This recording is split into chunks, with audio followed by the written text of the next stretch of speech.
Welcome to Local Edition. I'm Brad Pomerance in Sacramento today, joined by Ben Allen, member of the California State Senate. A few years ago, I had the honor of interviewing Judy Chu, member of the United States Congress.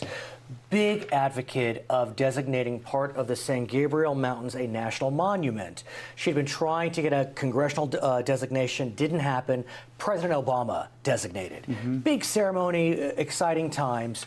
Now we understand that the new president and his administration is looking at all national monuments that were designated by presidents, not by Congress, and possibly de-designating them. What can you tell us about that, sir?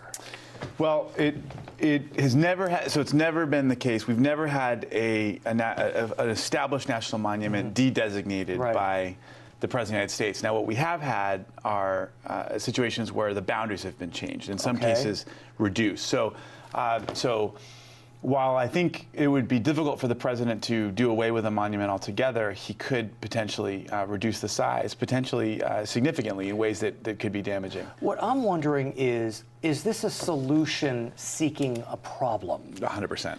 Now, all that being said, I think that there was significant pushback and consternation in Utah and elsewhere in the West. It continues to be an area of real controversy in a lot of the Western states, less so in California, but certainly Utah and Nevada and some similar states where folks really think that the federal government is too pushy in the way it manages lands. So let's talk about California then, because while we don't know what the new administration will do, you have a bill pending that is looking to manage the situation in such a way that if there is a de-designation, California may be able to take steps to protect the lands. Explain. So the idea is that that we would create a system that would give right of first refusal to the California Lands Commission if the federal government wanted to sell off or lease federal lands, and there'd be a procedure associated with this, and then if it weren't followed, if we didn't give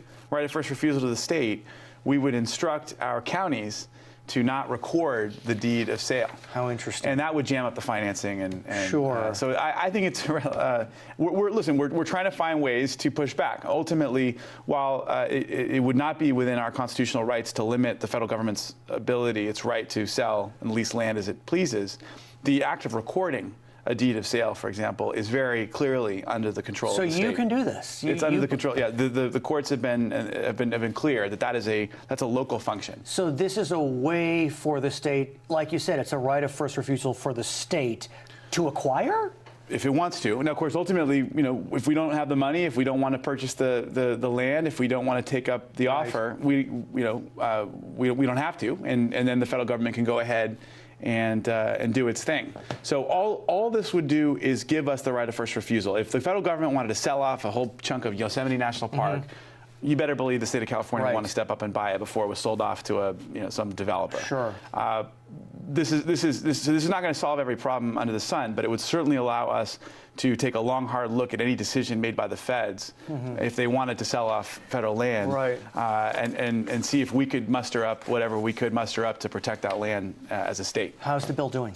It's moving along. It's made its way to the Appropriations Committee, and we'll see where it goes. Okay. Yeah, but it's gotten out of committee and. You represent significant portions of, I guess you could say, the Pacific Coast. Yeah. You have a nice swath of Santa Monica and all the way down. How far down do you go? I go down to Palos Verdes, and then I go on to, I actually go all the way down to Catalina Island and San Clemente Island. Nice, okay. And San Clemente is largely federal. It's a Navy land. Okay. Do you go to Ventura County line?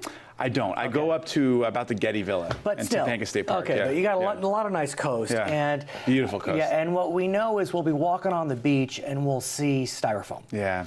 And it's a little frustrating. And we know that certain communities, I think even Santa Monica. Santa Monica has. Yeah, Santa Monica, Culver City, Hermosa Beach, Manhattan Beach, West Hollywood, San Francisco, they've taken a stand against what we call polystyrene, or is that styrofoam? Is that another way? Yeah, styrofoam is basically the expanded version. It's the only difference between polystyrene and styrofoam is air. Got it. Okay. Right? So it's the foam that is made up of polystyrene. And so what you're looking at, I don't think it's so much the cups, but the containers, the to-go containers? We're looking at any form of takeout food. Oh, takeout, okay. So takeout. So it could be a takeout cup. Could be a cup, could be a container for chicken. And what are you looking to do? We want to phase it out. We want to get to a place where by the beginning of 2020, we will know restaurants and food facilities will no longer provide styrofoam. We're asking them to go to other sources.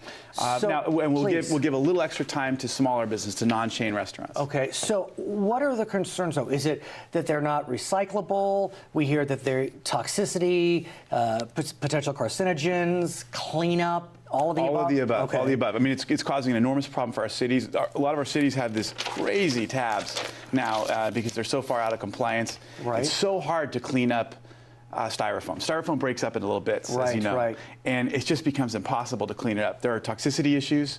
It's been shown that polystyrene has carcinogens, chemicals that have been known to cause cancer in animals that they've tested. It's become an enormous part of the toxic soup that is now dominating whole portions of our ocean and impacting our coast. It's clogging up waterways, clogging up storm drains.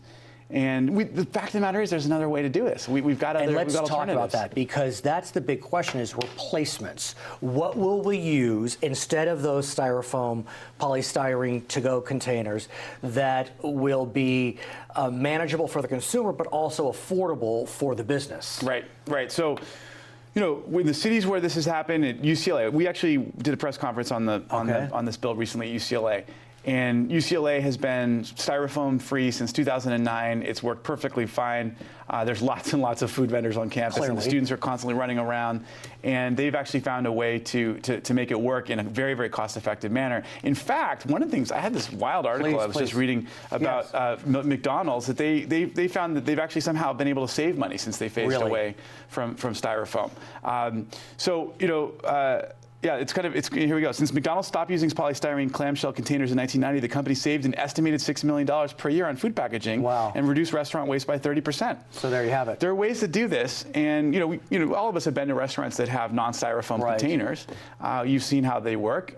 It's time to take that statewide. Let's look at the plastic bag ban as a model. So the legislature passed the ban. Then it went to the voters, is that right? For a repeal? Remind me. Absolutely. So the legislature tried several times to pass it. Finally, it was passed. And then the bag manufacturers said, well, we're going to take this to the ballot. And the amazing thing was the voters of the state of California, by a pretty strong margin, voted to keep the plastic bag ban. So that just goes. Yeah, what does that say to you? Shows how environmentally conscious the state is. People understand the fact that there's a consequence.